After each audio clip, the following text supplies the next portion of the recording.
La Sociedad Española de Radiodifusión presenta... Ser. Aquí va la radio. Podcast. Siempre. En la mesa del análisis esta noche Jesús Maraña, director editorial de Infolibre. Maraña, buenas noches. Hola, buenas noches. Daniel Bernabé, escritor, analista. Bernabé, muy buenas. Buenas noches. Y Lola García, directora adjunta de La Vanguardia. ¿Cómo estás? ¿Qué tal? Buenas noches. Mañana termina la campaña catalana y el último debate decisivo en un panorama con tantísimos indecisos como marcan las encuestas. El último debate va a tener lugar aquí en la SER. Lo va a moderar el periodista Pablo Tallón, bien conocido por los oyentes de Hora 25. Pablo, buenas noches. ¿Qué tal, Aimar? ¿Cómo estás? ¿Cómo va a ser ese debate, Pablo? Pues lo que tú decías, el decisivo, porque llega el último día de campaña, porque llega con muchísima gente que todavía no sabe si va a ir a votar y en caso de que lo vaya a hacer, qué opción va a escoger, y porque van a estar ahí representados pues 3 de los partidos que según las encuestas van a liderar la noche electoral. Va a estar Salvador Illa, va a estar Pere Aragonés, va a estar por parte de Junts Josep Rull, porque sabes que a los debates Junts no está enviando a Puigdemont, dice que él por pantalla no quiere debatir.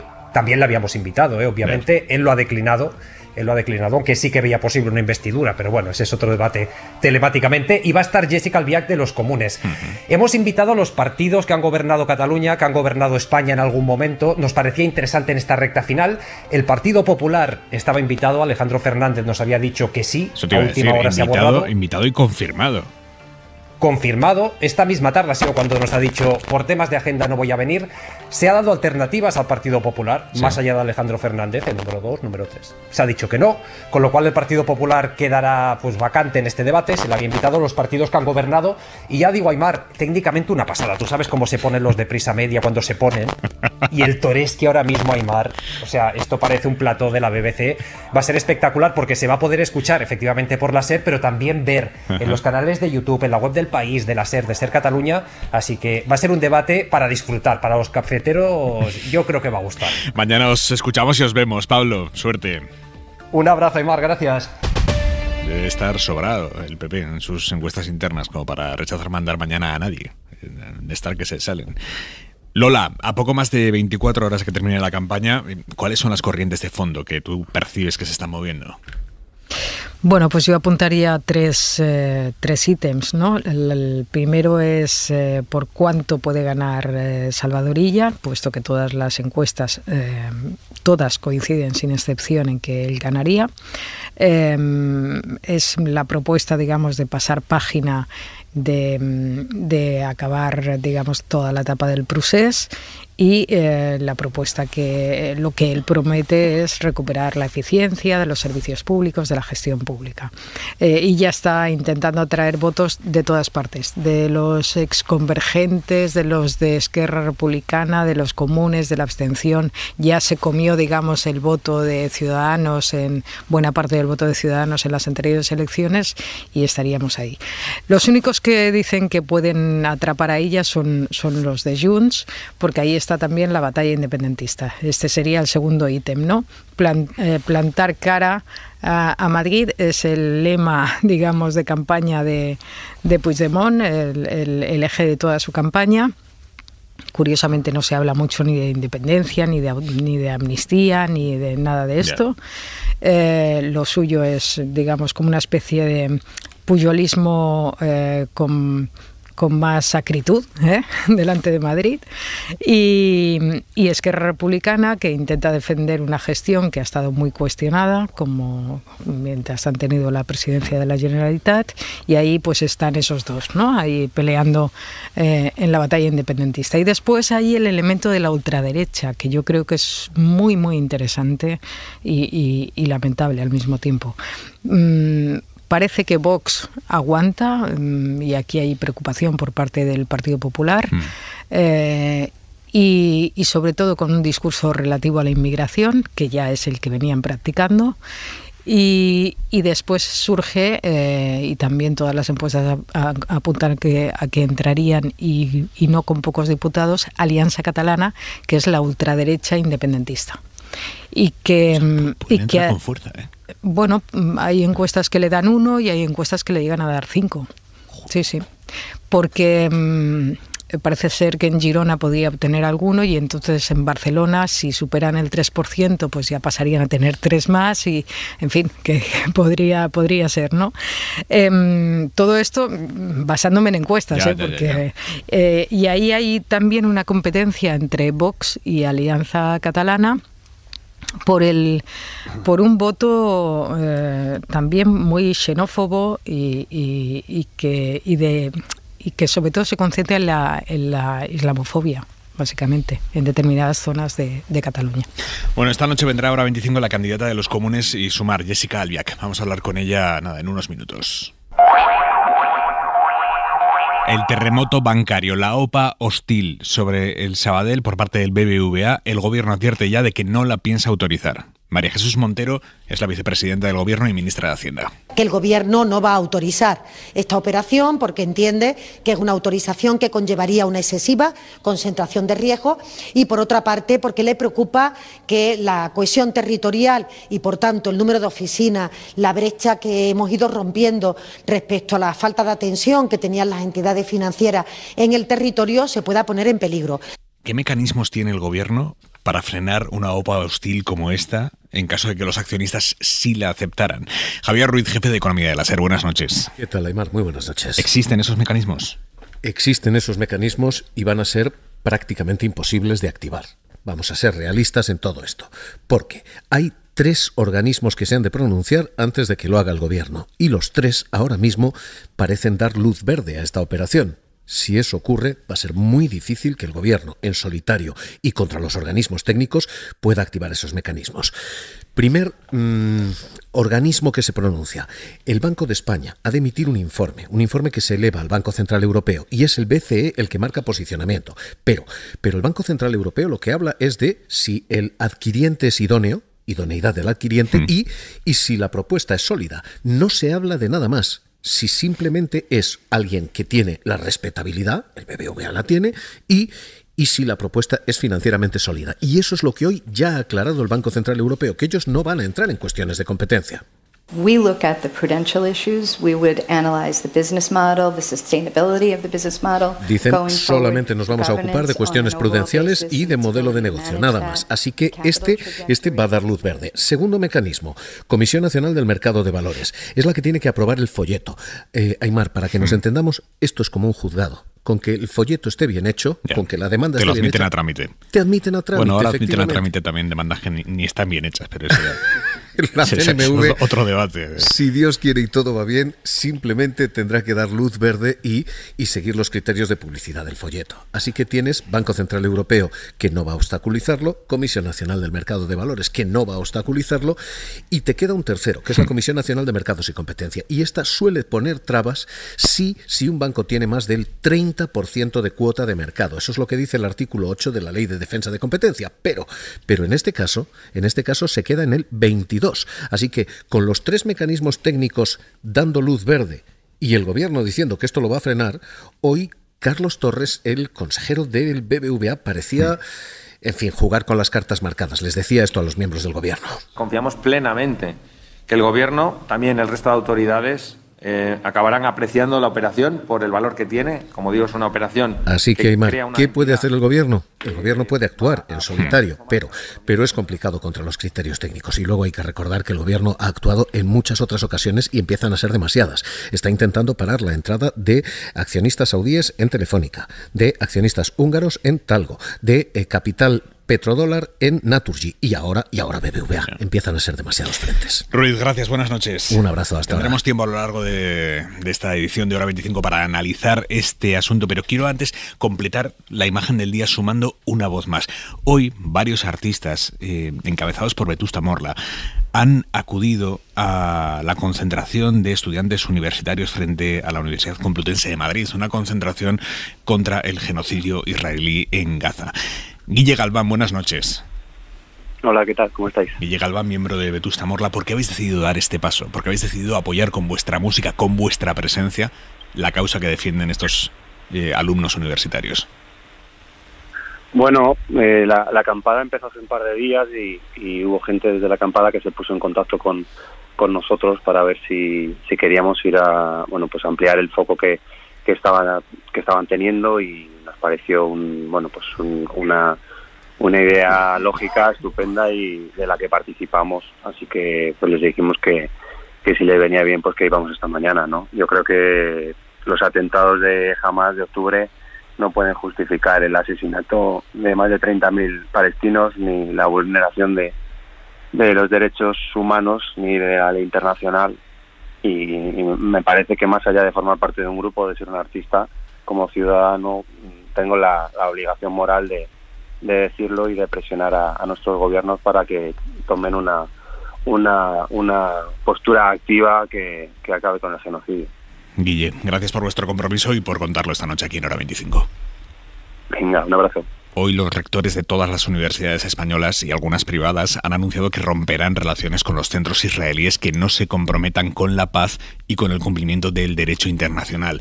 Falta por saber exactamente en qué se va a concretar esto, qué es comprometerse con la paz y con el cumplimiento del derecho internacional.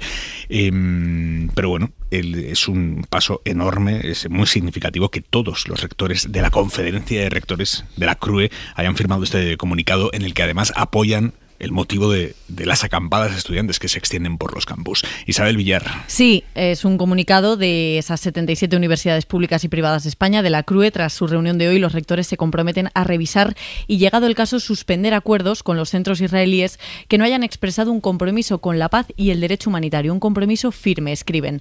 También prometen intensificar su colaboración con el sistema educativo palestino y afirman que hacen suyo el sentir de los campus y la reivindicación que se está extendiendo desde ellos. Eva Alcón es la presidenta de la CRUE. Pedimos el alto al fuego, la liberación de rehenes de manera inmediata y permanente, que se creen corredores seguros que permitan la ayuda humanitaria, y pedimos al Estado de Israel que respete el derecho internacional para que así sea.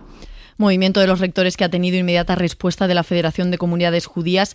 Denuncian un supuesto clima opresivo en las universidades de nuestro país, un ambiente anti-israelí y antijudío, llegan a decir, con insultos, burlas a alumnos judíos, y aseguran que hay expresiones en el ámbito político que no ayudan a rebajar el ánimo. Mencionan, por ejemplo, la carta del ministro Bustinduy ayer a empresas españolas con negocios en Israel. Dicen que este tipo de cosas pueden alentar el antisemitismo que, según ellos, hay en España desde el 7 de octubre. Bernabé, tu análisis. Bueno, creo que fundamentalmente lo que se está produciendo es una reacción social en una parte de nuestra población, que es la gente joven, los estudiantes, que creo que responde a un sentimiento de indignación que no se había cubierto hasta ahora. Desde mi punto de vista, creo que además que esto surja en el ámbito universitario, pues tiene también una resonancia en el sentido, bueno, de que es una parte especialmente consciente, ¿no? De que algo muy grave está ocurriendo, y que además, bueno, pues desde otros ámbitos institucionales, pues parecía que la respuesta estaba siendo más leve de la que se necesitaba, ¿no? Claro, en este sentido, ¿qué es lo que creo también? Que cuando hay una respuesta por parte de las autoridades israelíes, por parte de su embajada, ¿no? Recurriendo de nuevo a la cuestión del antisemitismo y dejando encima de la mesa de nuevo esta cuestión de que desde España o desde Europa no se atiende bueno, pues a lo que fue el atentado de Hamás en octubre. Bueno, creo que la situación es que es justo al revés. Es decir, en el momento en que en octubre se produjo el atentado, creo que todas las sociedades europeas, incluida la española, lo primero que se hizo fue condenar aquel atentado.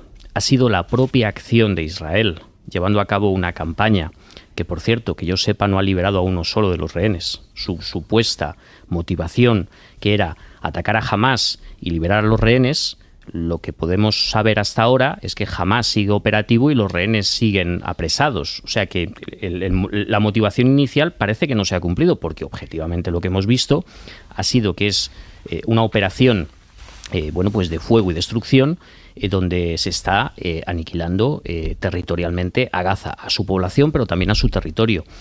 Visto esto, una vez que hemos tenido, o podemos ver por las cifras que nos van llegando, pues más de 35.000 asesinados, más de 35.000 víctimas en estos meses, es perfectamente natural que se atienda a la situación que está ocurriendo ahora, que es las protestas, bueno, pues para reclamar evidentemente que acabe esto que es lo más parecido que hemos visto a un genocidio, pues desde la Segunda Guerra Mundial.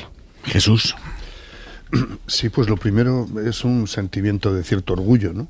Al ver que hay una movilización de la sociedad civil, en este caso del mundo universitario, de los estudiantes, claramente a raíz de las protestas en las universidades norteamericanas, bueno, pues aquí se encendió una mecha que está mostrando que la fuerza de esa sociedad civil puede tener resultados en la proporción que se puede pensar, ¿no? Que puede no llegar más allá de lo que puede hacer el mundo universitario. Pero a mí me parece relevante que un órgano tan numeroso y tan complicado de llegar a acuerdos, digamos, unánimes, como es la CRUE, como es la Conferencia de Rectores de Universidad, pues haya llegado inmediatamente a ese acuerdo de romper relaciones con Israel, ¿no? Y además el mensaje de aumentar la relación con el mundo universitario y de investigación palestino, ¿no? Que existe, aunque parezca mentira, existe, ¿no? Pues es relevante, ¿no? Y es, insisto, para mantener cierto orgullo y cierta esperanza en esa fuerza de la sociedad civil. Es verdad, como apuntaba Daniel, que la reacción, una vez más, de Israel, de la comunidad, digamos, israelí en España, muestra cierta ceguera, ¿no? Porque una vez más confunde el asunto religioso con la impotencia y la indignación ante las masacres que se están produciendo. Y quizás esto podría servir para que distintos estamentos de la sociedad israelí, bueno, aumentaran su presión sobre esa huida hacia adelante de Netanyahu y su gobierno, ¿no? Lola. A mí me ha sorprendido la rapidez con la que ha habido este acuerdo, ¿no? Y por parte de los rectores. Me parece que han sabido canalizar, digamos, esta protesta, lo han hecho con gran rapidez y lo han hecho de forma unánime. Me preocupa un poco porque también ha habido varias universidades israelíes que se han manifestado en contra de los ataques de Israel a Gaza. Entonces habría que intentar tampoco no meter a todo el mundo en el mismo saco. Sí, por eso yo creo que especifican lo de romper relaciones con centros israelíes que no se comprometan con la paz. Exacto, porque es que si no podemos empezar a hacer una cadena, ¿no? de romper relaciones completamente con Israel sin tener en cuenta que al fin y al cabo también es un gobierno que representa a una parte de la población israelí, ni mucho menos a todo Israel, ¿no? Pero bueno, sí, ha sido rápido, lo han hecho muy rápido, lo han hecho por unanimidad, con consenso, y me parece que es una buena forma de canalizar esa protesta. Aquí en España hoy el fiscal general del Estado, Álvaro García Ortiz, ha revelado en la SER esta mañana en Hoy por Hoy con Ángels, ha revelado García Ortiz la conversación que mantuvo con uno de los fiscales que intentó dilatar para torpedear el nombramiento de Dolores Delgado como fiscal de memoria histórica. Hay una ley de memoria democrática que dice que tiene que haber un fiscal de sala, hay una convocatoria para que ese fiscal de sala puedan todos los compañeros de la carrera fiscal ir a él. Hay una convocatoria del Consejo Fiscal precisamente para verificarlo y se convocan elecciones. Lo que hacemos es convocar ese Consejo Fiscal, lo anticipo para que, una semana solamente, para que no pudiera coincidir la toma de posesión con la campaña electoral, y en esas circunstancias, de manera sorpresiva, se plantea una posible incompatibilidad. Yo lo veo como una cuestión dilatoria, y alguno de los vocales que estaban allí incluso verbaliza, dice, pero señor fiscal general del Estado, vamos a instruir este expediente de incompatibilidad porque sabe usted que dentro de 2 semanas va a haber elecciones y seguramente el gobierno que venga no le va a importar la memoria democrática. Y yo pensé, efectivamente, esto es una táctica dilatoria. Por lo tanto, voy a resolver ¿quién ahora. se lo dice a usted? Uno de los vocales del Consejo. Así de claro. Así de claro. Es decir, si gana el Partido Popular, esto desaparece y se acaba el problema. Sí, tal cual. Es tremendo lo que relata el fiscal, Jesús, y lo que significa. No, es muy grave y refleja eso que a menudo, bueno, parece que en amplios sectores de la sociedad española nos negamos a ver, ¿no? Que es cuando se politiza, en este caso no se refiere al estamento judicial, sino al de los fiscales, pero que entra en lo que es, bueno, pues la función de la justicia, ¿no? A ver, yo de los recursos que hubo contra el nombramiento de Dolores Delgado, me parece que es claramente para tener en cuenta y estudiar técnicamente lo que plantea, desde luego el recurso de un fiscal concreto que cree que tiene méritos mayores que Dolores Delgado para acceder a ese puesto. cuando ya entramos en los recursos de asociaciones de fiscales muy, muy politizadas y con este elemento que aporta además el fiscal general y que creo que incluso en su momento tendrá que poner nombre y apellidos a eso, ¿no? Pues confirma que puede pensarse en una reacción claramente política y partidista de todo lo que haga este fiscal general, ¿no? Porque yo planteo lo siguiente: cuando se habla de incompatibilidades, que es en lo que el Consejo Fiscal podría intervenir, porque si no, el fiscal general tiene potestad para hacer un nombramiento, ¿no? Puede ser relevante y además obligatorio de tener en cuenta por parte del fiscal general si hay una incompatibilidad. Pero es que aquí lo que se apunta, todavía no conocemos la sentencia, conocemos solo el anuncio del fallo, si se apunta a una incompatibilidad porque su pareja, Baltasar Garzón, se dedica a la defensa de los derechos humanos y la memoria democrática, yo a estas alturas es que, para empezar, me parece relevante el concepto que se plantea. ¿Acaso a estas alturas cualquier demócrata no debe estar obligado a defender los derechos humanos y la memoria democrática? Y dicho esto, luego están los datos, ¿no? Que el Baltasar Garzón, como ha informado la propia Fundación, hace ya tiempo que se desligó de la Fundación y cuando ha trabajado en la defensa de algún caso concreto, lo ha hecho pro bono. Es decir, que sin cobrar.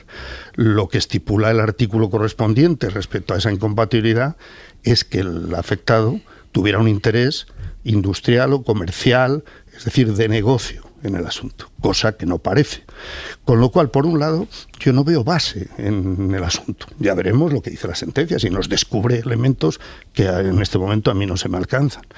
Pero si no, no veo base por un lado, y por otro lado, lo que sí me pregunto es, y teniendo en cuenta todos los contextos que parece que algunas asociaciones judiciales quieren tener en cuenta, también uno puede preguntarse, ¿no tendrá algo que ver que Dolores Delgado es la pareja de Baltasar Garzón, que ya fue expulsado de la carrera judicial precisamente por su instrucción o su pretensión de instruir los crímenes del franquismo o por algunas de sus decisiones de investigación sobre la trama Gürtel? Porque puestos a contextualizar el asunto, cabe también ponerle esos contextos, ¿no? Lola. Bueno, yo más allá del caso concreto de este nombramiento y de si hay incompatibilidad o no, yo creo que cada día es más clara y más descarnada la batalla partidista en el seno del mundo judicial, ¿no? A ver, el Consejo Fiscal tiene mayoría conservadora y lo que está haciendo pues es no dar tregua a todas las actuaciones del fiscal general nombrado por el Gobierno. ¿Cómo evitar toda esta politización? Es que tampoco hay ningún país de nuestro entorno que haya encontrado la fórmula. Lo que pasa es que aquí lo hemos llevado todo al extremo. Lo estamos polarizando de una manera brutal. Pero en este caso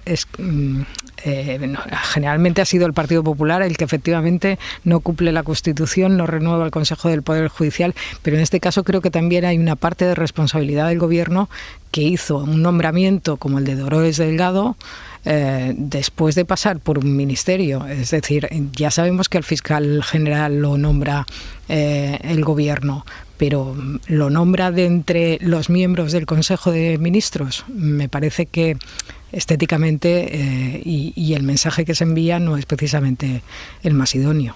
Daniel. Fíjate, me ha llamado mucho la atención la revelación que ha hecho García Ortiz, pues es fiscal, directamente asumiendo el resultado de las siguientes elecciones generales. No incluso dejando encima de la mesa, qué era lo que podría ocurrir, sino que era lo que iba a ocurrir seguro, ¿de acuerdo? Hay veces que determinadas partes del estamento judicial se han comportado como una cuestión de parte. Lo hemos visto públicamente, pero ahora también lo vemos como en privado, directamente lo que el fiscal general del Estado interpretó como tácticas dilatorias. Al final lo que directamente le pusieron encima de la mesa era que ese cargo no iba a valer para nada porque el siguiente gobierno que iba a venir, es decir, el gobierno de la derecha, lo iba a quitar de en medio, ¿no?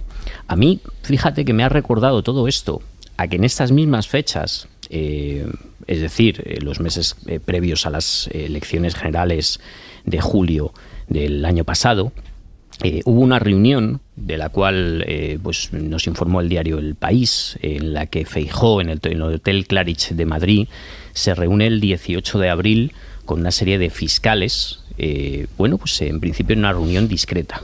Esto nos enteramos por el diario pues, unos días después, unas semanas después, y en aquella reunión, bueno, pues por las informaciones que se dan, las palabras que se pusieron encima de la mesa fueron gruesas. No estamos hablando de que simplemente un líder político se reunió de una manera convencional con una parte, pues un estamento profesional para presentarle, digamos, su programa político en relación a sus funciones, ¿no? A las funciones de ese estamento profesional, que me hubiera parecido lo más normal del mundo, sino que en aquella reunión lo que se decidió, lo que se puso encima de la mesa, de lo que se habló, era cómo se iban a desmontar las leyes del gobierno progresista. ¿De acuerdo? Los fiscales esta parte de los fiscales que se reunieron con Feijóo estaban comprometidos en ello. Tanto es así que, además, Feijóo puso, bueno, pues una forma de razonar, ¿no? Que este gobierno que había ocupado el Constitucional, la Fiscalía General del Estado, el CNI o el CIS, ¿no? Deslegitimando lo que es el normal funcionamiento de determinadas instituciones públicas que el gobierno evidentemente nombra a sus dirigentes.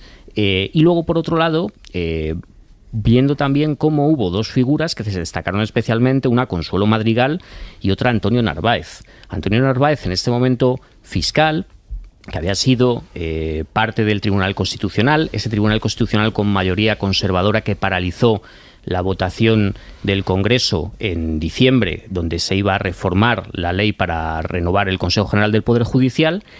Y es este señor el que puso encima de la mesa, al parecer en conversación con Feijóo, que en las siguientes elecciones se iba a producir algún tipo de pucherazo electoral, puesto que el gobierno también había saltado Indra, cuando todos sabemos que Indra se dedica a la extensión, digamos, de los datos de las elecciones y no al conteo de votos. Es decir, toda esta escena, lo que estamos viendo además con las revelaciones de hoy de García Ortiz, es evidentemente que hay una parte, en este caso de la Fiscalía, que ellos mismos se han puesto donde quieren estar, que manifiestan la imagen que dan al resto de la sociedad, es que evidentemente tenían un compromiso muy grande con el cambio de gobierno en las elecciones generales del año pasado.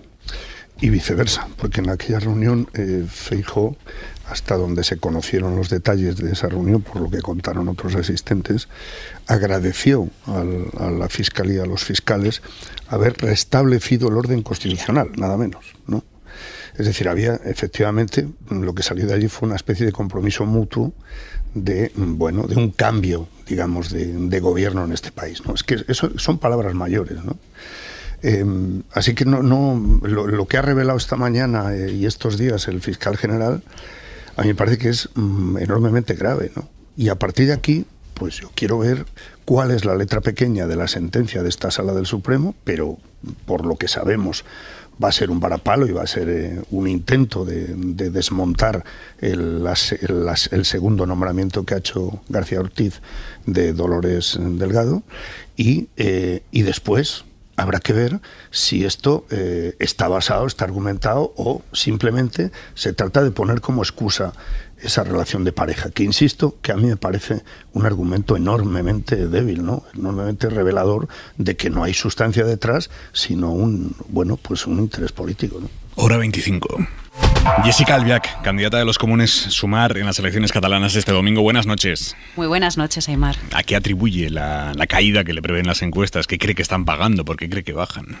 Bueno, hay encuestas de todo, ¿eh? Me refiero que hay encuestas que nos dicen que mantenemos, hay encuestas que tienen alguna pequeña oscilación a la baja y hay encuestas que nos dicen que subimos. Por tanto, hay un 40% de indecisos y por tanto hasta el domingo yo creo que no hay nada escrito y evidentemente yo creo que nosotras llevamos haciendo una campaña, yo creo que es muy clara, muy nítida, además muy propositiva y también si hablamos de la política de pactos, yo creo que somos las únicas que hemos dicho con quién sí y con quién no. ¿Qué encuesta le dice que van a subir? Pues mira, la de, vamos a ver, hace 2 semanas había una, ¿cuál era? La del GESOP, me parece, o la de Ipsos, ahora no sé cuál es exactamente. Creo que es Lola me está asintiendo con la cabeza, pero es que ahora... le pregunto porque la serie El País, la de 40, la del CEO catalán... Sí, fíjate que con la del CEO catalana era curioso, porque con la misma intención de voto que hace un mes nos daban 8,13 y exactamente con la misma intención de voto ahora 3,6. Un mes más tarde nos daba 3,6. Por tanto, bueno, yo creo que hay unas horquillas, Aymar, que no son horquillas, son peinetas directamente. Sí, o sea, es espectacular. Sí. Hay horquillas de 12. Sí.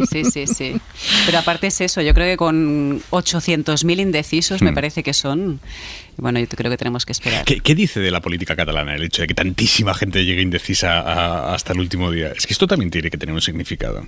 Yo creo que hay un cierto cansancio y una cierta desafección, porque yo creo que al final la gente necesita un gobierno que funcione, estable, fuerte, y hace mucho tiempo que eso no está pasando.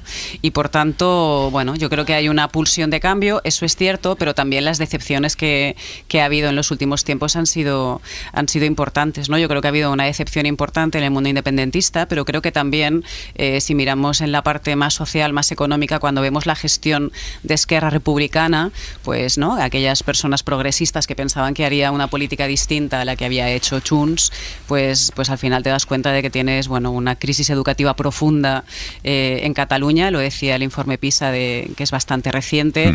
Pides hora, por ejemplo, para ir al médico y te hacen esperar 15 días. Estamos a la cola de España en el despliegue de las energías renovables. Por tanto, bueno, hay una sensación de que necesitamos un cambio, pero que no se acaba de dibujar bien cuál es ese cambio. Y creo que una parte de la desafección también viene de la poca claridad que están teniendo algunos partidos a la hora de decir con quién van a pactar, porque lo que está claro es que se ha terminado el tiempo de las mayorías absolutas y miren, yo estoy toda la campaña diciendo que yo quiero un gobierno de izquierdas, un gobierno progresista, sobre todo para situar pues en el corazón de las políticas públicas del próximo gobierno el acceso a la vivienda, que sabéis que es, en general es una situación bastante dramática en toda España, pero que en Cataluña pues también nos golpea fuertemente, pero también para blindar la educación pública, la sanidad pública, el transporte público, que tenemos un sistema de cercanías que, bueno, cada día tenemos problemas y afecta muchísimo a la gente que va a trabajar o a estudiar, y en cambio estamos viendo, por ejemplo, que el señor Illa pues no cierra la puerta a pactar con Puigdemont, con el señor Puigdemont o con Junts per Catalunya, y yo creo que eso también genera un cierto desconcierto y al menos a mí es una situación que me preocupa, porque creo que el cambio que merece Cataluña tiene que pasar por un gobierno progresista. Para entendernos todos, usted defiende un gobierno progresista con un tripartito PSC, Esquerra, Comunes. Yo no le pongo el nombre de tripartito porque creo que la fórmula la tendremos que encontrar una vez pasen las elecciones y con los resultados de las urnas, pero sí que creo que si estas tres fuerzas, por ejemplo, hemos sido capaces de entendernos en el gobierno del Estado, creo que tenemos que ser capaces de entendernos en Cataluña, porque además vemos que tenemos uno de los parlamentos europeos, ¿no?, de Europa más progresistas, y que en cambio aquí siempre se acaba pactando con la derecha. Entonces sí que hemos escuchado, por ejemplo, a señoría decir claramente que con el Partido Popular no, y yo la verdad que lo celebro, pero con la misma claridad creo que la gente progresista de Cataluña merece que el señor Illa diga con Puigdemont no. Oye, y de momento lo que estamos escuchando lo que es le escuché que al señor Illa es decir que él no ha permitido nunca que salieran adelante unos presupuestos de Junts, y ustedes sí. Claro, ¿y qué le contesté yo?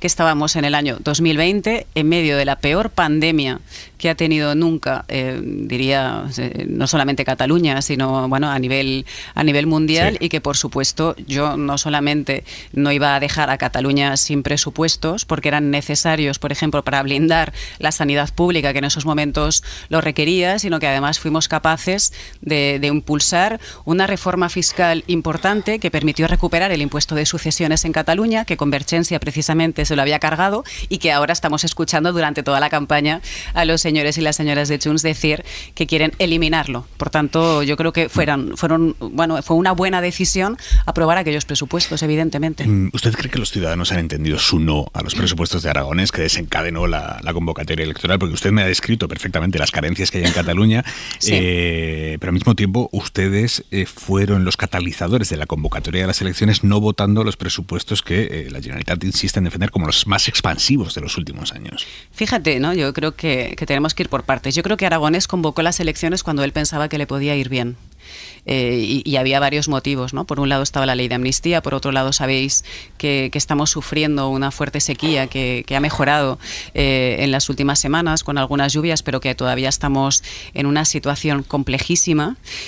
O por ejemplo la crisis educativa, es decir, estaba claro que el gobierno no estaba consiguiendo resolver los problemas que teníamos encima de la mesa.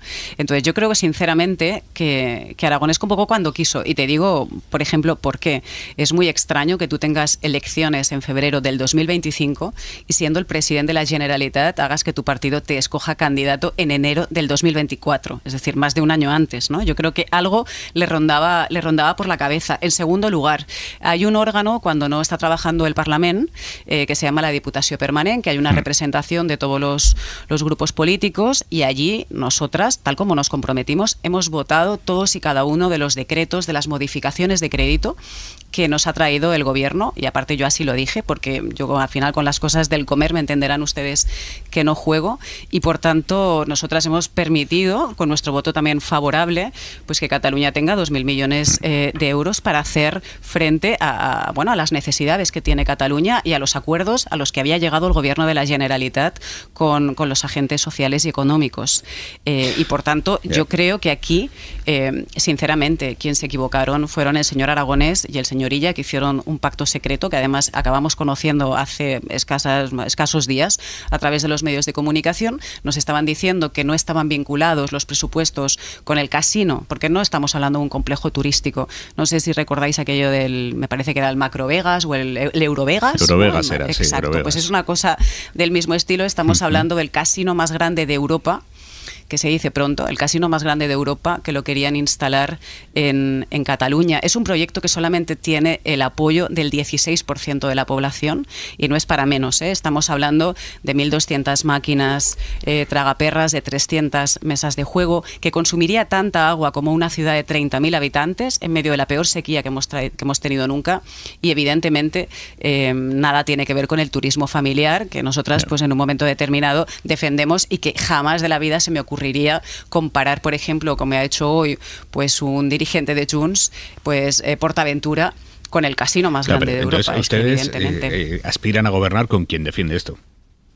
Bueno, hemos visto, y aparte ha sido curioso escuchar hoy al señor Aragonés decir que ellos necesitan toda la fuerza para parar a Junts y al PSC, porque son los que quieren impulsar más asfalto y más casinos, cosa que estamos viendo que Esquerra Republicana ha entrado en razón. Yo no sé cómo de creíble es, pero en cualquier caso siempre es una buena noticia, y yo estoy convencida de que el Partido Socialista terminará entrando en razón, porque evidentemente yo tengo diferencias con el señor Illa en materia de infraestructuras, por ejemplo, pero yo no me equivoco de aliados, y yo tengo clarísimo que mis aliados es la derecha y la extrema derecha. Si Salvador Illa gana, ¿sí?, pero no hay posibilidad de tripartito, ¿qué pasaría entonces? ¿Usted es partidario de una repetición electoral? ¿Qué pasaría? Vamos a ver, todas las encuestas de momento lo que nos dicen es que la aritmética suma.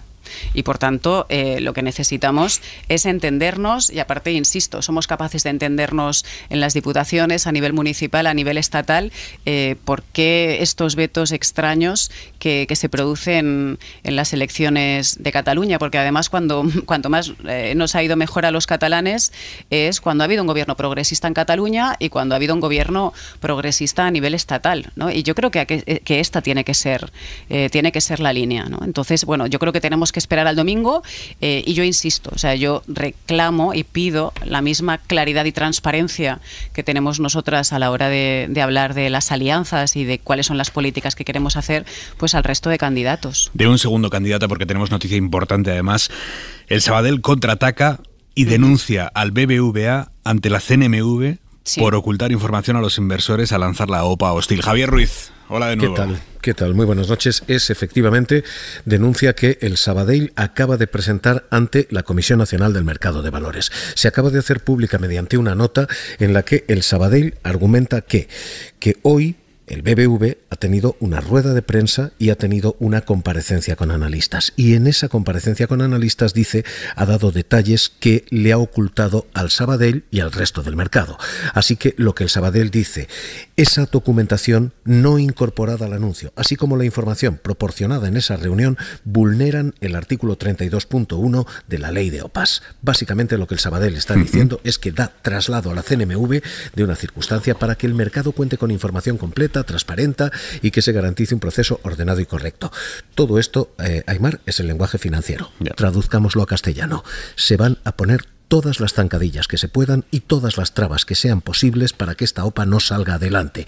Hoy, ¿de qué se está hablando? El Sabadell está mencionando dos cosas. Primero, las posibles 5.000 millones de repartos de dividendos que hoy mencionaba BBVA, eso no está en su nota, y dos, los posibles despidos de la entidad que tampoco han sido incorporados al folleto. Así que, ¿de qué estamos hablando ahora mismo? De buscar cualquier traba para que esta guerra no termine, para que esta oferta no salga adelante. El presidente del BBVA admitía que podía haber despidos, que habría despidos en caso de fusión, pero decía no serán traumáticos, Ruiz. Y eso es exactamente lo que hoy ha dicho a los analistas y además les ha dicho algo más. Decía que tenía una posibilidad de ampliar pagos, de ampliar dividendos de 5.000 millones. Esta es la clave y ese es el problema. Ahora mismo lo que tenemos es a un Sabadell diciendo vamos a utilizar lo que sea. Y lo que sea es esto, una disonancia entre la comparecencia con analistas y la documentación enviada. Hay un folleto, es un folleto de un PowerPoint de aproximadamente 17 páginas en el que se detallan cosas que no estaban en el papel que se le trasladó al Sabadell, así que lo que se está diciendo es esto es materia suficiente para denuncia ante la CNMV y se acaba de sustanciar. Un PowerPoint está quedando de moda, Ruiz. Esto es exactamente lo que hay. Cuando los analistas ven, lo que ven es un PowerPoint. Ya entiendo que os puede sonar viejo.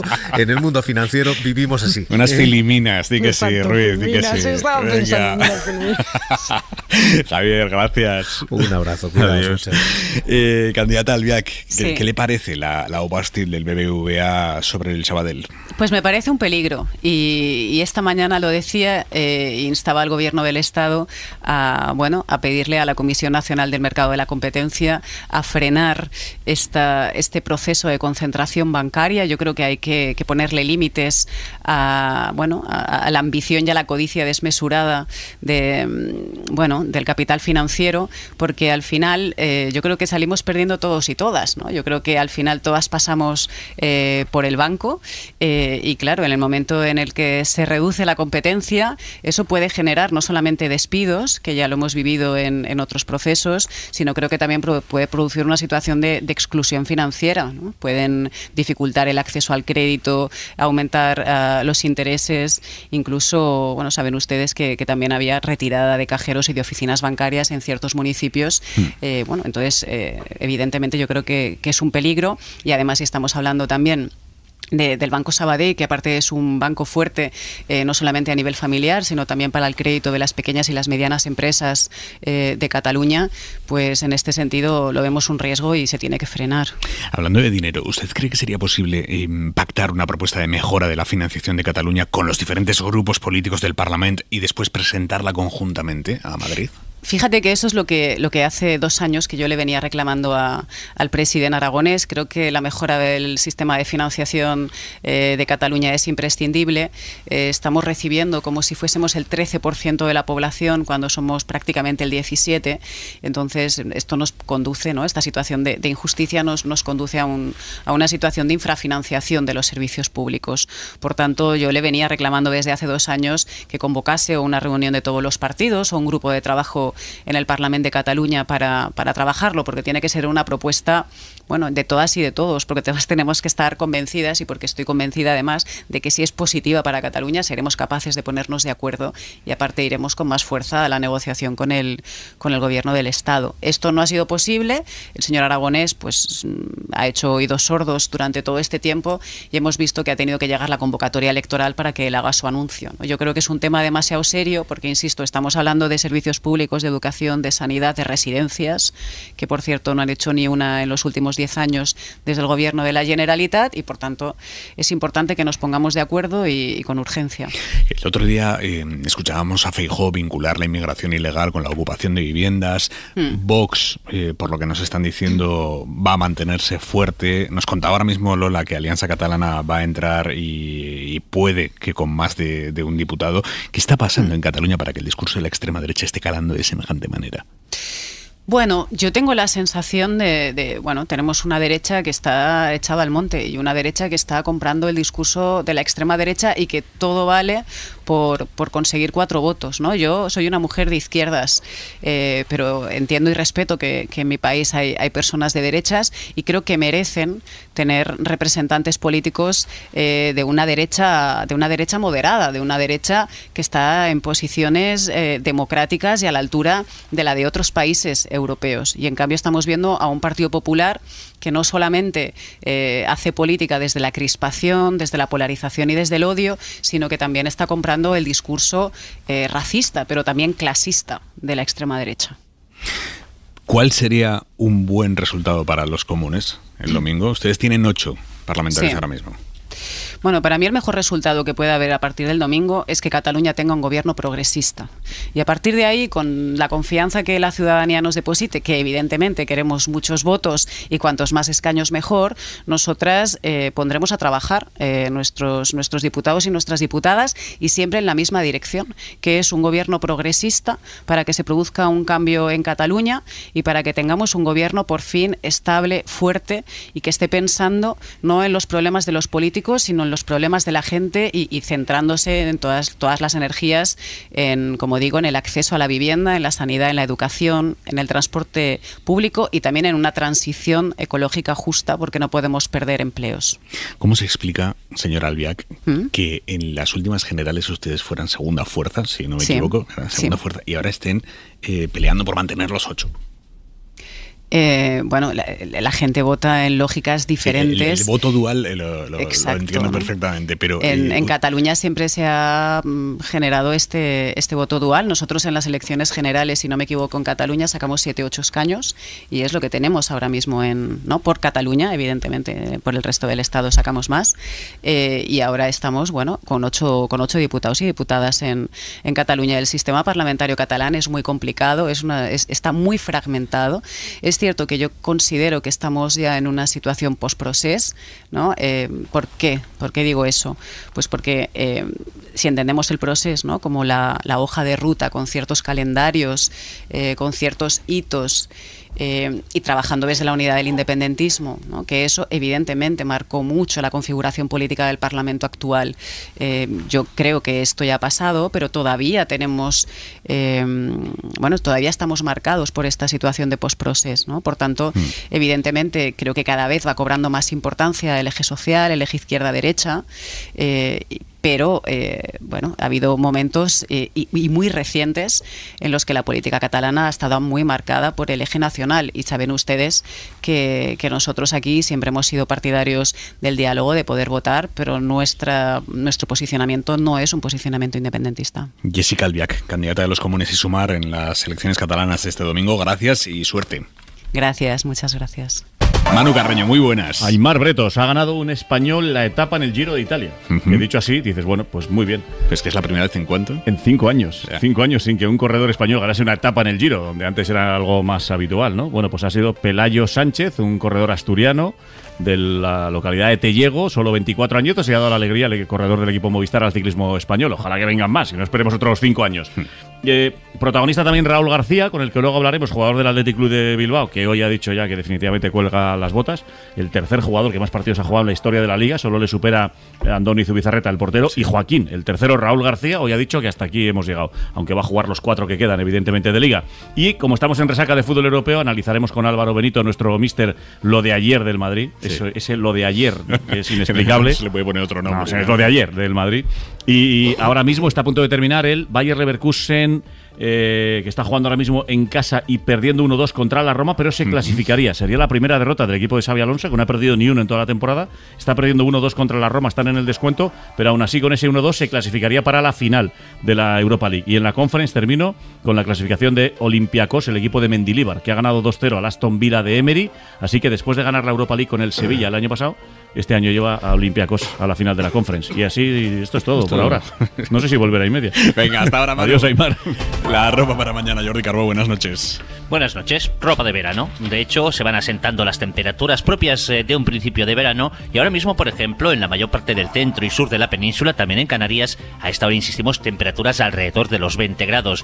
Pero cuidado, porque las noches todavía son suficientemente largas como para que la temperatura vaya bajando y si madrugáis mucho, mañana pues algo de abrigo va a hacer falta, especialmente en el interior, aunque menos frío que las últimas mañanas. Y después, un día más, mucho sol, máximas alrededor de los 25 grados en la mayor parte del país, de los 30 en Extremadura, también en el Valle del Guadalquivir, en Canarias y en el Valle del Ebro. Como novedad, y como también resultado de este calor, mañana por la tarde tormentas en el interior de Galicia, Asturias y el norte de la provincia de León. Hasta mañana, Jordi. Adiós. Patricia Ramírez, que es la madre de Gabriel Cruz, se acordarán, el pescadito, el niño asesinado por Ana Julia Quezada en Almería en 2018. Su madre, Patricia Ramírez, ha convocado una concentración este sábado para protestar contra la posibilidad, parece que es real, de que el crimen de su hijo termine convirtiéndose en un true crime, una serie de televisión. Ramírez ha relatado aterrada a nuestros compañeros del diario El País los sentimientos que le está generando esta situación. Me siento frustrada, me siento violada por todos aquellos que no cumplen las normas y no entienden que lo nuestro no es una serie de televisión, lo nuestro no es ficción. Nosotros no somos actores, es nuestra vida. Y cada vez que alguien vuelve a recordar, y además con malas artes, nuestro caso, lo único que consigue es que retrocedamos y no podamos avanzar. Si esto sale, me voy a tener que ir de este país. Manuel Javois, buenas noches. Aymar, ¿cómo estás? Buenas noches. Debemos replantearnos los límites del true crime. Hacer ficción sobre casos reales es una ofensa para los familiares de las víctimas de esos casos reales. ¿Cómo lo ves tú?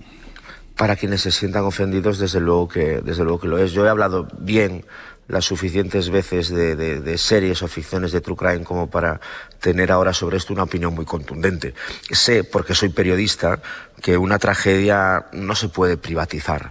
Que si un hijo, una hija de alguien fue asesinado en las Torres Gemelas de Nueva York y eso te ofende o te desgarra, cualquier ficción o no ficción que aborde esos atentados, no puedes hacer nada, ni siquiera si tu hijo fuese la única víctima. También sé que hay crímenes que no solo se escapan de nuestro entendimiento, este es uno de ellos, sino que también, por desgracia, se escapan de nuestro control. Y dicho esto, y basta escuchar las palabras de esa madre, si la madre de ese niño dice que le duele terriblemente que se haga una serie sobre el caso, ¿qué tienes que aportar tú que merezca la pena todo ese dolor? ¿Hay un ángulo o hay algo que no sepamos de un profundísimo interés para la sociedad que pueda merecer la pena que esta mujer esté dolida, dañada? Creo que tiene que merecerlo mucho, creo desde luego, me atrevo a asegurarlo que no lo merece. Hasta mañana, Javois, un beso. Hasta mañana, un bico. ¿Cuál es tu criterio, Lola?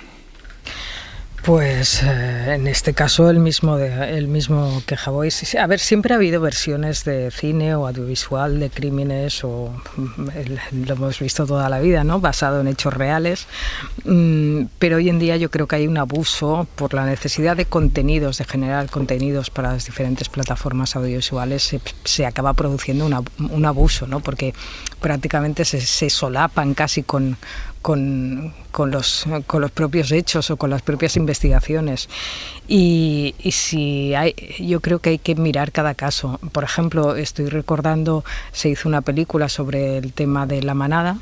Yo no he escuchado que la víctima, digamos, haya manifestado pues que eso le molestara o que eso le supusiera un daño, y a lo mejor puede ser interesante socialmente que se hagan. Yo no he visto la película, pero En este caso, por ejemplo, ante la súplica de una madre, que es quien está sufriendo de una manera tan tremenda algo así, yo creo que efectivamente no aporta nada, no puede aportar. Entonces hay que mirar caso por caso, pero yo creo que sí que hay un cierto abuso por esa cantidad de necesidad de generar contenidos y de contenidos muy impactantes. Y fíjate que mi impresión es que para Patricia Ramírez, que no olvidemos que perdió a un hijo, el problema no es tanto la serie, o la serie es la gota que colma un vaso, ¿no?, sino todo el periodismo espectáculo que se ha organizado alrededor del caso de Gabriel, ¿no?, durante estos años. Es decir, que efectivamente, como apuntaba Lola, y yo creo que Javois también, todos hemos visto series. ¿Hay alguna reciente? Pues no sé, la del caso Asunta, yo la he visto y me parece una magnífica serie con una sensibilidad, que puede, pues cómo no, en este caso no sé, al padre de Asunta, ¿no?, porque la madre incluso se suicidó, pero tocamos ángulos que son absolutamente sensibles, ¿no?, desde el punto de vista humano. Entonces, por un lado, sabemos que el periodismo de sucesos siempre ha sido uno de los, no sé cómo decir, una de las canteras del mejor periodismo, ¿no?, de la mejor narración periodística, pero siempre en esa raya, en ese límite de lo que puede ser, digamos, atropellar, bueno, pues los derechos básicos de alguien, ¿no? Pero hemos pasado esa fase y ahora el problema es distinguir lo que es periodismo de sucesos, que siempre conllevan un sufrimiento para alguien, pero que pueden y son de interés público, y lo que es el negocio del espectáculo alrededor de un suceso, que es distinto. Entonces, yo veo menos el asunto de la serie, que no tengo ni idea de cómo se estará hecha la serie, quizás sea lo mejor que se ha hecho en torno al caso de Gabriel, yo no lo sé. Creo que no hay una serie como tal, creo que hay una intención de hacer una serie y por eso yo lo que sí entiendo y empatizo es con el sentimiento humano de esta madre, que lleva 6 años, desde su punto de vista, digamos, sufriendo ese negocio del espectáculo. Bernabé. Al final, en esto, como en otras muchas cosas, parece que el límite, quien lo pone es el negocio, ¿no? Si funciona, se hace, y si no funciona, pues no se lleva a cabo, ¿no? ¿Qué es lo que sucede? Que el True Crime está funcionando muy bien, además en todos los ámbitos, desde el podcast, los productos audiovisuales, es decir, el True Crime como dramatización seriada de los sucesos. Algo ha ocurrido de verdad y lo que hacemos es dramatizarlo, ¿no?, ficcionarlo de una u otra manera y darle apariencia, pues, de serie, ¿no? Pero es que no solamente contamos con el True Crime, es que contamos con los sucesos como información que están presentes prácticamente en todos los programas de actualidad, tienen su sección de sucesos y además te vas a los informativos y tienen también su parte de sucesos. Hay un libro, El crimen mediático, escrito por la periodista Paula Corroto en 2019, que ya analizaba por qué esto nos atrae tanto, ¿no? El crimen nos atrae, todos estos ingredientes sentimentales de misterio que parecen magnetizar al espectador. Pero yo, fíjate que, digamos, bueno, pensando, hay algo que también, hay un sustrato ideológico en todo esto. A mí me parece que no es casual que en un momento, cuando las incertidumbres aparecen con especial virulencia en nuestra sociedad, paradójicamente parece que a muchos espectadores les atrae efectivamente el sentir de una u otra manera como esta especie de sensación de peligro constante que está puesto, pues ya os digo, en multitud de canales y en multitud de formatos. Y creo que detrás de esto hay sin duda alguna una lectura ideológica. Es decir, es la lectura de presentar la sociedad como una terrible selva donde, cuidadito, si sales a la calle porque te puede pasar cualquier barbaridad. Y más allá, desconfía del que tienes al lado, que es prácticamente un delincuente en potencia. La imagen que se da de la sociedad en muchas veces en los programas donde hay una sección de sucesos es terrible. Es básicamente un mundo descarnado donde lo único que se pone en valor es precisamente los crímenes que suceden. Ojo, y sabemos en qué mundo vivimos, pero desde luego que suceden otras muchas cosas que no tienen que ver con esto y no se les da el mismo valor. Es decir, creo que detrás de todo esto también hay un componente ideológico reaccionario. Dejadme que avancemos y que os cuente que el presidente del Partido Popular en Jaén, que es diputado del PP andaluz en el Parlamento de Andalucía, Eric Domínguez, le mandó a un conocido las bases de un concurso público que todavía no se habían publicado. Él mismo lo reconoce en este audio de WhatsApp que hemos desvelado hoy en la SER. Te mando las bases que han aprobado ya en la Junta, que aún no están publicadas. Cuidado con esta información, por favor, te la mando en la máxima confianza, ¿vale? Para que la tengas pendiente y concurras, ¿vale? Venga. Para que concurras. A esta hora ni él ha dimitido, ni el PP andaluz de Juanma Moreno se lo ha pedido públicamente. Fernando Pérez Monguió. Ni Eric Domínguez ha dimitido ni tiene pinta que el PP andaluz le pida responsabilidades, sobre todo teniendo en cuenta que ambos están esmerando en justificar el comportamiento del presidente del PP de Jaén. Recordamos que en una primera llamada de la SER, el líder de los populares jienenses admitió que es su voz, pero aseguró no recordar este mensaje e incluso dejó caer la sospecha de que pudo ser manipulado o alterado. Una hora después fue él personalmente quien telefoneó a este medio para afirmar que ya recordaba que ese mensaje era suyo y se lo envió a un cargo de Ciudadanos para que concurriese a una plaza de empleo, pero que lo hizo después de que se publicasen las bases, explicación, por cierto, que no concuerda con el audio. Ya bien entrada la tarde, en una tercera explicación, han informado a la SER que esta plaza de empleo fue aprobada por el Consorcio Metropolitano del Transporte de Jaén y, por tanto, ya era pública y tenían acceso a sus bases todos los alcaldes jienenses, aunque no estuviese publicado en el Boletín Oficial de la Junta de Andalucía. Estas explicaciones no satisfacen al PSOE. Francisco Reyes, secretario general del PSOE jienense. Queremos recabar más información y cuando la tengamos, preguntarle no solamente al presidente del PP de Jaén, sino especialmente al presidente del Partido Popular de Andalucía y al presidente de la Junta, Juanma Moreno, si este es el modus operandi de la Junta de Andalucía, del gobierno andaluz, cada vez que hay una convocatoria, que hay un concurso o que hay una licitación. Los socialistas preguntan si este modus operandi es habitual en la administración pública andaluza. Cuidado con esta información, te la paso para que concurras. Ole ahí. Hoy hemos celebrado en la SER en Euskadi, un debate sobre la regeneración democrática con algunas de las principales voces que están dedicándose a reflexionar y filosofar sobre este asunto. Alejandro Becerra. 2 palabras, regeneración democrática y varios diagnósticos. Luisa Echenique es escritora. Y a mí lo que me parece más preocupante es que yo creo que hay una pérdida de apetencia por parte de la ciudadanía de la calidad de la democracia. Un debate que se ha abierto tras los 5 días de reflexión del presidente del gobierno, Pedro Sánchez, y que hunde sus raíces en las instituciones, pero también fuera de ellas. Juanjo Álvarez es catedrático de Derecho Internacional. No nos vamos a cargar la democracia porque no estamos en realidad en una crisis de la democracia, sino en una crisis de falta de ética democrática. Sobre esto también reflexiona Garbiñe Biurrun, presidenta de la Sala de lo Social del Tribunal Superior de Justicia del País Vasco. Yo creo que hemos bajado muchísimo el nivel de aspiración de participación ciudadana. Es verdad que es incómodo, que es duro salir, entre comillas, a la plaza pública a debatir. Yo creo que el parlamentarismo en España está en crisis clarísima. Entre todos los actores del sistema hay un papel fundamental, el de los medios de comunicación y la veracidad de la información. ¿Es posible regular los bulos? Responde Daniel Innerarity, filósofo. Pero creo que nos tenemos que acostumbrar a un entorno informativo más bien caótico. El problema es ese terreno de insinuaciones, de manipulación sutil, de, como se dice, ¿no?, de poner el foco de atención en un tipo de asuntos. En la política y en la competición por la realidad, como dice Innerarity, hay un creciente sectarismo, según reflexiona Garbiñe Biurrun. Es que vivimos en un ambiente político profundamente sectario. O sea, hay veces que ya sabemos, la gente intuye lo que tiene que decir solo por quien ha dicho algo. ¿Y sobre qué hacer? ¿Cómo impulsar una regeneración?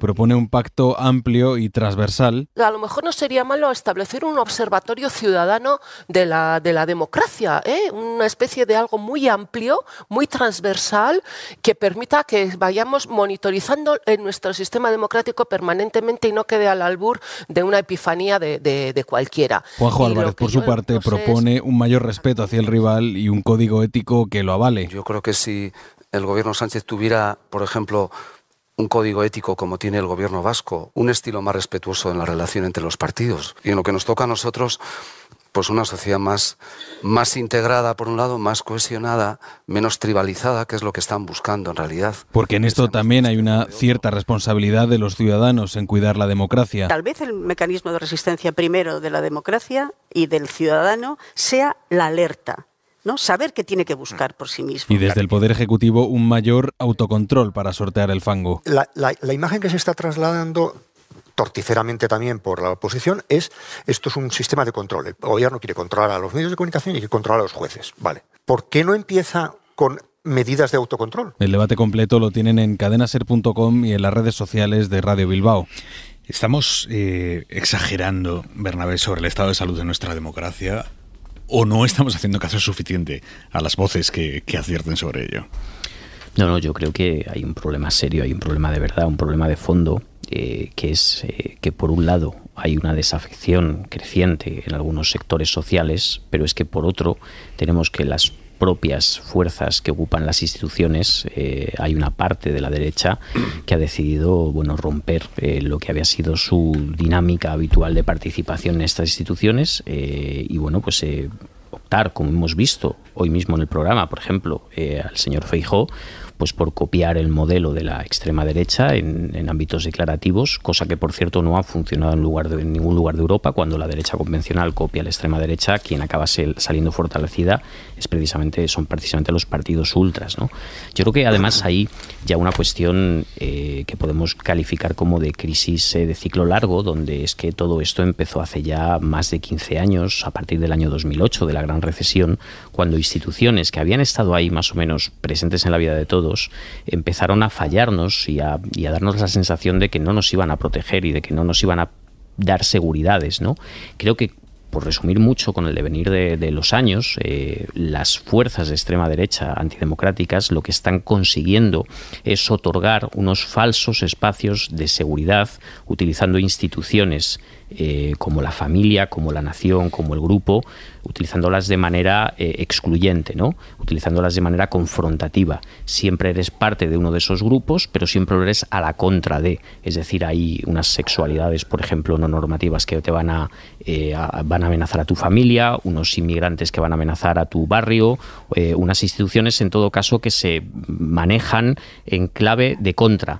Pero claro, no podemos solamente conformarnos con el hecho de qué es lo que hace la extrema derecha, sino qué es lo que están haciendo las fuerzas democráticas. Y creo que ahí hay un problema, porque se contempla la democracia como una cuestión a veces meramente instrumental, es decir, aquellos procedimientos políticos que dan voz al ciudadano en todo caso, o cómo funcionan las instituciones por dentro, que son sin duda alguna interesantísimos y muy necesarios. Pero es que la democracia tiene que valer para algo.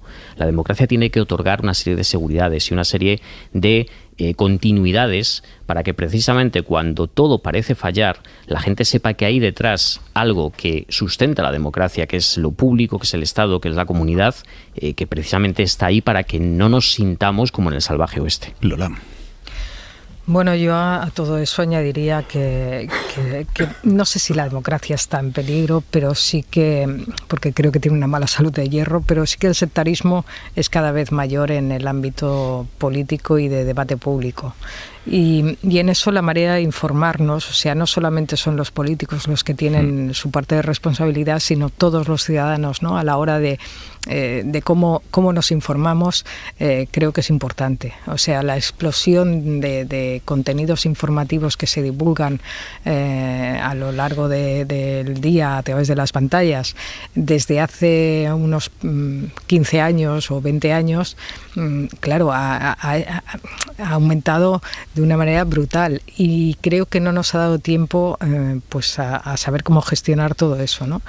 Y eso que provoca el problema no es que la política no sea capaz de alcanzar consensos, sino que no hay respeto hacia el que opina diferente, porque no hay respeto ni siquiera por parte del propio ciudadano, porque se encuentra más cómodo en la reafirmación, en la autoafirmación de lo que de esa esquina ideológica en la que está cómodo, y ya está. Entonces, claro, los acuerdos se penalizan. Y como los acuerdos se penalizan, pues todo se polariza y se crispa mucho más. O sea, creo que la manera como nos informamos es importante, y en eso, claro, nadie nos enseña, ¿no? Cómo cómo manejarte en esta selva informativa que tenemos y cómo desligar una cosa de la otra. Me parece muy interesante este tipo de debates que habéis hecho, espero recuperarlo porque es uno de los... Es delicioso, ¿eh? Sí. Merece la pena escucharlo entero. Los cortes que habéis puesto es que cada uno era una joya, estaban muy bien. Es que los 4 ponentes eran muy top, que se diría. Sí, por ejemplo, supongo que todos hemos escuchado y hemos leído a Daniel Innerarity en varios de sus ensayos, que viene desde hace tiempo advirtiendo sobre ese riesgo de deterioro democrático, ¿no? Y además no desde el pesimismo, sino desde el enunciado de posibilidades, ¿no? De propuestas, ¿no? Por ejemplo, él suele insistir en que una de esperar el crédito de las instituciones es precisamente reforzar las instituciones, reforzar las herramientas, los filtros, es decir, dice algo así como es importante que pase quien pase por una institución no deteriore, no tenga capacidad de deteriorar a la institución, por muy sectario o muy incapaz o muy muy inútil que sea el político, el funcionario de turno, ¿no? Esto es muy importante y esto vale para cualquiera de los sectores afectados, porque yo creo que las responsabilidades de este deterioro y de este desgaste están muy repartidas, ¿no? Y estoy de acuerdo en que me parece absolutamente interesante, necesario y urgente este debate, lo cual cuando digo urgente no quiero decir que se pueda resolver en 2 patadas, porque aquí se escuchó y se leyó la carta a la ciudadanía de Pedro Sánchez y entonces empezamos a escuchar que en el siguiente Consejo de Ministros tenía que haber planes para, y oiga, cuidado, ojalá lleváramos ya tiempo con este debate sobre la mesa, ¿no? Porque a nosotros que, digamos, lo vivimos y lo pillamos más cerca, bueno, somos conscientes de que esto ha revuelto el avispero en el tema de la crisis o el deterioro del periodismo y la incapacidad de diferenciar lo que es periodismo de lo que son otras cosas, por ejemplo, ¿no? Y la necesidad de una autorregulación. Ahí parece que hay un consenso amplio y otra cosa es cómo se aplica, cómo se ejecuta, qué órganos son necesarios para aplicar esa autorregulación. Yo además creo que hay que legislar. Se está legislando ya, el Europarlamento acaba de aprobar un reglamento que es muy interesante en términos de la exigencia de transparencia a los medios, por ejemplo, en la publicidad institucional y cómo debe ser repartida con criterios que vayan más allá de la guerra del clic. Es decir, son necesarios muchos pasos y mucho debate. Y por cierto, echo de menos que la misma intensidad de debate que creo que se está produciendo en torno al periodismo y a lo que no es periodismo, pues sería necesario que también se produjera en torno a la crispación política y a la cuestión de la justicia, porque son los otros dos elementos que están, digamos, apelados, ¿no? Interpelados. Yo creo que hacen falta debates profundos y que se vayan asomando propuestas de todo tipo y luego vaya capacidad, que eso es en lo que consiste la democracia, de canalizarlas para ir aportando soluciones, ¿no? Y sin miedo, es decir, nos podemos equivocar en una apuesta, habrá posibilidad de rectificar. Lo que no se puede es no hacer nada cuando cualquier estudio ya asentado indica el alejamiento cada vez mayor de la ciudadanía respecto a la política y a los medios, a las noticias, a la información. Tengo un minuto, Bernabé. Muy rápido. Yo creo que aparte de todos los actores que hemos citado, es decir, políticos, instituciones, intelectuales, hay algo que es esencial y es que la gente socialice fuera de los ámbitos digitales. Allá donde hay una asociación de vecinos, donde hay un sindicato, donde hay una asociación de cualquier tipo en la que la gente se junta, debate, se ve, intercambia ideas, aquellas mentiras y bulos transmitidos a través de los canales informales digitales tienen menos capacidad de penetración, porque al final no hay nada como quedar con tus vecinos para poder intercambiar una serie de problemas y de cuestiones, ¿no? Creo que hace falta también que se revitalice ese tejido social, que dé unos espacios seguros donde la gente, bueno, se encuentre más allá con los que le rodean que el mero clic digital. Dejadme que os cuente 2 cosas. La primera, está ya en YouTube desde esta noche la cena de los idiotes de esta semana, con Javier Gallego Crudo, con Ángeles Caballero, con Blas Cantó y con Miriam Giovanelli. La pueden ver ya, si quieren, en YouTube ahora mismo. Entran en el canal de Hora 25 y ponen ahí la cena de los idiotes y tienen el episodio de esta semana, que es el 33 ya, tenemos 33. 2023.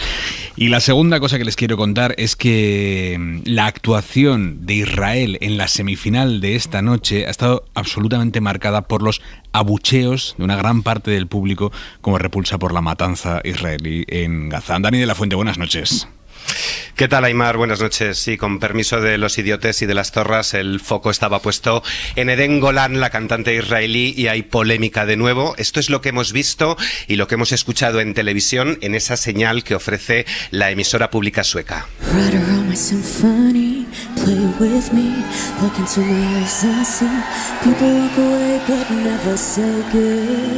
Aplausos, vítores, hemos visto muchas banderas de Israel, pero no sabemos del todo hasta qué punto ha sido así, porque la televisión sueca contaba con un plan B, con aplausos enlatados, como los que emitió ayer durante el ensayo, y con un sistema antiabucheo. Esto es lo que ha publicado uno de los allí asistentes.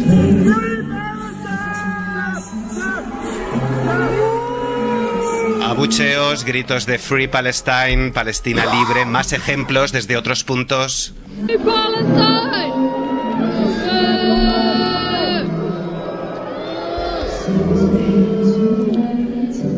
Más abucheos, más silbidos, nada de esto se ha escuchado en la retransmisión, por supuesto, abucheos por lo que Israel ha presentado una queja a la Unión Europea de radiodifusión. Pero lo importante es que para las zorras españolas ha ido fantástico, la verdad. Tenían ellas, nebulosa, muchos nervios. Los ensayos no habían salido del todo bien, había fallos en el vestuario, una realización desajustada, una Mary, destacaba hoy la prensa internacional y nacional allí acreditada, una Mary fuera de tono por momentos, y que va, han estado en su mejor momento. Ya sé que soy solo una zorra, que mi pasado te devora. Ya sé que soy la oveja negra. Aplausos fuertes, y estos aplausos sí que no son enlatados, pero lo más emocionante de todo, lo que muchos augurábamos desde el Benidorm Fest, se ha producido, y es ver y escuchar a toda esa audiencia en Malmö corear al mismo tiempo la frase más mítica de esta canción, en la que Mary dirige el micro al público. Si salgo sola soy la zorra, si me divierto la más zorra. Se alargo y se me hace de día.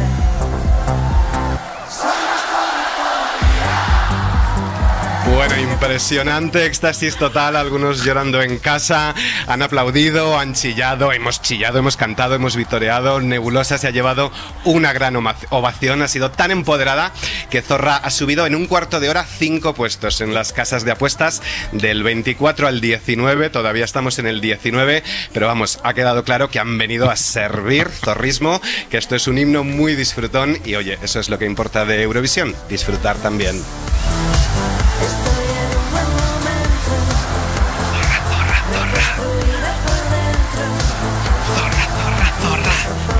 Dani, que se te está oyendo.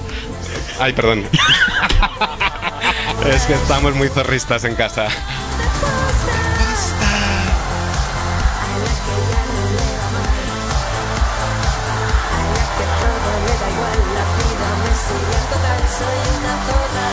Un beso, Dani, hasta mañana. Un beso a todos, chao. Punto y 25. Joaquín Estefanía. Las pensiones y las elecciones. La campaña de las elecciones catalanas que ahora termina ha traído al debate público algunos asuntos buenos. Por ejemplo, el interés por las cosas, no por los conceptos. Tiene razón Salvador Illa en que la prioridad son los servicios públicos, en Cataluña y en el resto de España. Una de esas cosas son las pensiones públicas.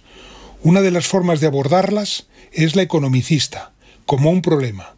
Su sostenibilidad, su cuantía, el aumento no respecto al índice de precios al consumo, la forma de financiarlas, el envejecimiento de la población, etc. La otra es como parte de un sistema de bienestar. Los últimos datos de la Seguridad Social son, en este último sentido, bastante buenos. España tiene más de 9,2 millones de ciudadanos que cobran su pensión como media 19 años, desde que se jubilan a los 62 años hasta que desaparecen en el entorno de los 81. Es la primera vez que se sobrepasan los 19 años de tiempo de cobro. Ello significa que la población es más longeva y más o menos se siente atendida casi 2 décadas desde que deja de ser activa. Es decir, progreso. Ya sé que ambas formas de medirlas están unidas, pero al menos por un día está bien centrar la reflexión en lo que tenemos, no en lo que nos cuesta. Punto y 25. Y al final, Manu, Xabi Alonso tampoco ha perdido hoy. Es que el espíritu del Madrid lo lleva Xabi Alonso impregnado y lo reparte por Alemania. Iban perdiendo 0-2, 1-2 cuando te avancé a las 11 que estaban en el descuento, pues en el 96 han empatado 2. Venga, lo contamos ahora en el larguero. Lola García, Daniel Bernabé, Jesús Maraña, un abrazo, amigos. Buenas noches. Un abrazo, buenas noches. Descansen, hasta mañana, adiós. Hora 25, con Aimar Bretos. Cadena SER. 100 años de radio. Para no perderte ningún episodio, síguenos en la aplicación o la web de la SER, Podium Podcast o tu plataforma de audio favorita.